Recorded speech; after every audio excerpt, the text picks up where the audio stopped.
Everybody asking how we doing, say we good. Don't need no one to tell me how to live just like they would. It ain't their business, but they in it, I don't know why. Revolved around my life after I found another.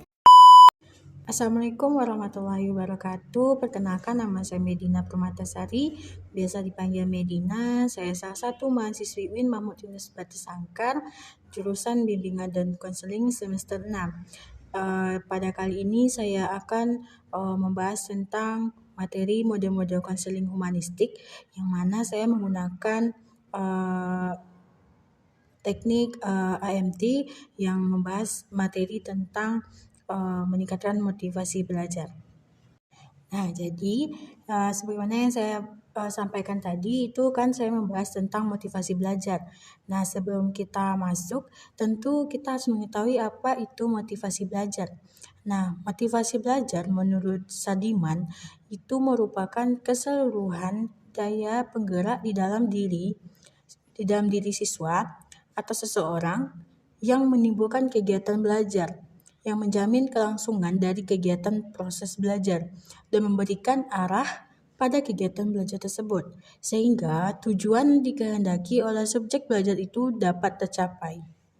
Nah, karena kita sudah tahu apa pengertian dari motivasi belajar tadi, nah jadi tujuan kita membahas materi tentang motivasi belajar ini dengan teknik AMT itu membantu siswa memahami pentingnya apa itu motivasi belajar, dan selanjutnya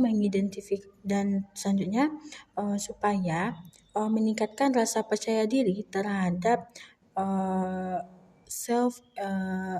self-evaluasi pada siswa, dan juga menerapkan kebiasaan belajar yang efektif, sehingga nantinya itu akan meningkatkan motivasi belajar mereka, dan juga salah satu tujuannya yaitu untuk mencapai tujuan dari proses belajar tersebut.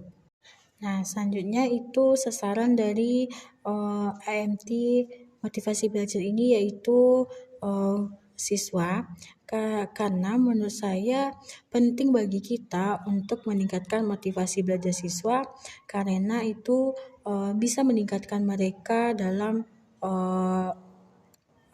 belajar gitu.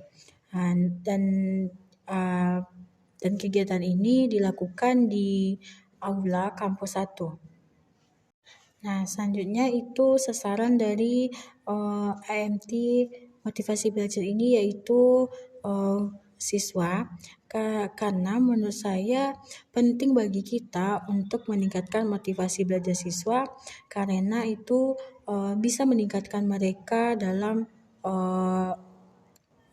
belajar gitu. Dan kegiatan ini dilakukan di aula kampus 1. Nah, selanjutnya langkah-langkah kegiatannya. Yang pertama, sesi yang pertama, pengenalan motivasi dan prestasi.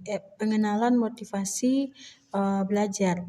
Nah, jadi di sini nanti akan dijelaskan tentang apa saja konsep-konsep motivasi belajar tersebut, dan juga nanti akan berdiskusi mengenai motivasi belajar.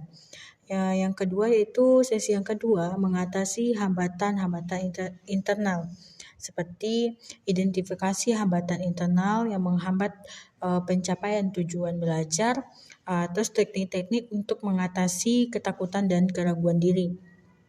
Dan sesi yang ketiga, menetapkan tujuan yang realistis, yang mana pembahasan tentang pentingnya menetapkan tujuan yang spesifik, terukur, dan tercapai.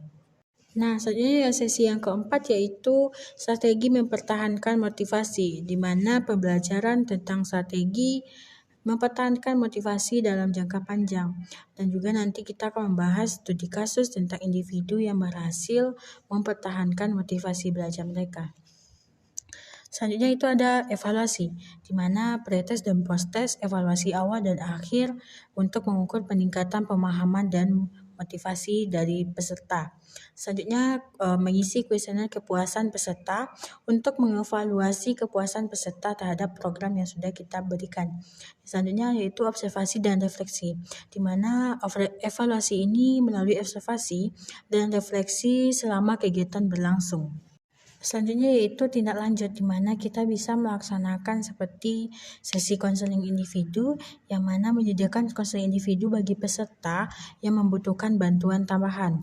Yang selanjutnya yaitu pengembangan program lanjutan, merencanakan program lanjutan atau untuk mendukung pertumbuhan dan perkembangan peserta setelah selesai melakukan program ini. Nah, mungkin hanya itu rancangan program dari saya. Semoga dapat memotivasi teman-teman semuanya. Sekian dari saya. Wassalamualaikum warahmatullahi wabarakatuh.